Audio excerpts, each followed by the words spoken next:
പറന്നു പറന്നു വരുന്നുണ്ട് പിറന്നാളിന്റെ കഥകൾ. പ്രിയ DCA കൂട്ടുകാരെ, അന്ന് രാത്രിയിലാണ് ആശുപത്രിയിലേക്ക് പോയത്. പ്രകാശിൽ നിന്ന് തങ്കമണി വരെ പലർ ചേർന്ന് കട്ടിലിൽ അമ്മയെ ചുമന്നുകൊണ്ട് പോയി. തങ്കമണിയിൽ നിന്നും കാൽവഴി മൗണ്ടിലേക്ക് ജീപ്പിലാണ് കൊണ്ടുപോകുന്നത്. അപ്പോഴുണ്ട് പെരുമഴ. വഴി ഇന്നത്തെ പോലെയായിരുന്നില്ല. വെറും ചെമ്മൺ പാത. മഴ പെയ്യുമ്പോൾ ചെളി കുഴഞ്ഞ മൺപാതയിലൂടെ ജീപ്പ് കയറ്റം കയറാൻ കൂടെ വന്നവർ ജീപ്പിൽ നിന്നിറങ്ങി തള്ളും.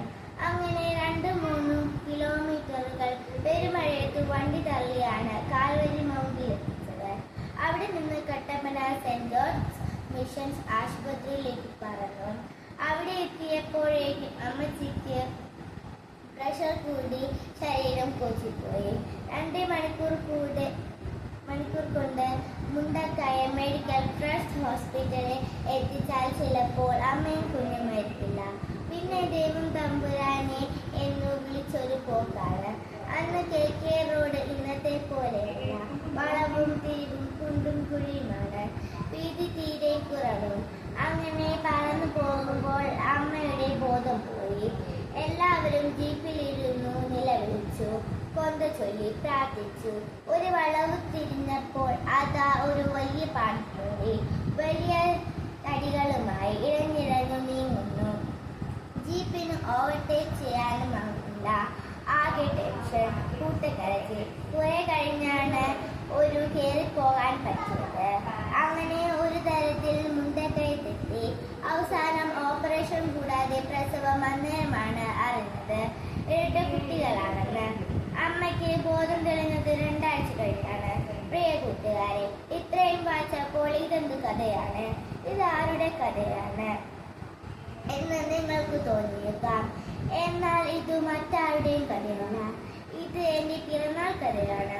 ഓർമ്മ വെച്ച കാലം മുതൽ ഏതാണ്ട് കഴിഞ്ഞ 50-ലേറെ വർഷങ്ങളായി ഞങ്ങളുടെ അച്ചാച്ചനും അമ്മച്ചിയും എല്ലാ പിറന്നാൾ ദിനത്തിലും ഞങ്ങളോട് പറഞ്ഞിരുന്ന പിറന്ന നാളിൻ്റെ കഥയാണിത്. കേട്ട് കേട്ട് കാണാപ്പാടമായിട്ടും കഴിഞ്ഞ വർഷവും ആദ്യം കേൾക്കുന്നത് പോലെ ഞങ്ങൾ ആവേശത്തോടും അത്ഭുതത്തോടും കൂടി കേട്ട കഥയാണിത്. കൂട്ടുകാരെ, നമുക്ക് എല്ലാവർക്കും പിറന്നാളുണ്ട്. നമ്മൾ തന്നെ ഹാപ്പി ബർത്ത്ഡേ എന്നാണ് പറയുന്നത്. എന്നാൽ നമ്മൾ പിറന്ന നാൾ ആർക്കാണോ ഹാപ്പി ബർത്ത്ഡേ ആകുന്നത്? പിറന്ന നാളിൽ നമുക്ക് അത് ഹാപ്പി ബർത്ത്ഡേ ആയിരുന്നു. എന്നിട്ടും നമ്മൾ ചീവീട് കരയുന്ന പോലെ നീണ്ട വായിൽ നിലവിളിക്കുകയില്ലല്ലോ. പിറക്കുമ്പോൾ കുട്ടി കരയണം. കരഞ്ഞില്ലെങ്കിൽ ആരോഗ്യ പ്രശ്നമുണ്ടാകാൻ സാധ്യതയുണ്ട്.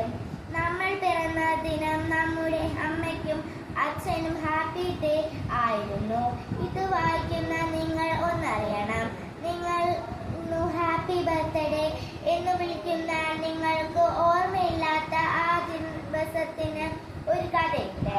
ചിലപ്പോൾ നിങ്ങളുടെ പപ്പയും മമ്മിയും നിങ്ങളോട് പറഞ്ഞിട്ടുണ്ടാകും. ചിലപ്പോൾ നിങ്ങൾ കേട്ടിട്ട് പോലും ഉണ്ടാകില്ല.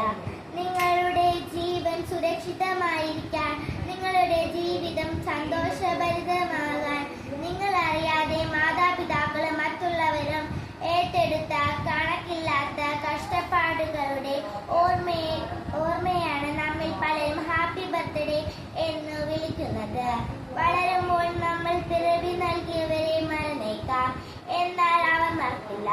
നമ്മുടെ പിറവിയും നമ്മൾ അറിവിനും സുബോധത്തിനു മുമ്പ് കാട്ടിക്കൂട്ടിയ അസഹനീയമായ സകല വികൃതികളും അവർ ഒരിക്കലും മറക്കില്ല. ഇന്ന് അച്ചാച്ചൻ മരിച്ചതിനു ശേഷമുള്ള ആദ്യത്തെ പിറന്നാളിലും 1ാമത്തെ ഹാപ്പി ബർത്ത്ഡേയുടെ ഓർമ്മകൾ പറന്നു വരുന്നുണ്ട്. ഈ ദിനത്തിലെ കാറ്റലകളിൽ പോലും മുഴങ്ങുന്നുണ്ട് ആ ശബ്ദം. നിങ്ങളുടെ ജനത്തിന്റെയും ജീവിതത്തിന്റെയും കഥകൾ ഇന്നു തന്നെ ചോദിച്ചറിയാൻ തുടങ്ങുക. അത് കേൾക്കാൻ സമയം കൊടുക്കുക. അപ്പോൾ നിങ്ങൾ അറിയും നിങ്ങളെങ്ങനെ ഇന്നത്തെ നിങ്ങളായെന്ന്. ആ അറിവാണ് മക്കളുടെ ജീവിതത്തിന്റെ നിറവ്. ആശംസകളോടെ സ്വന്തം കൊച്ചേട്ടൻ.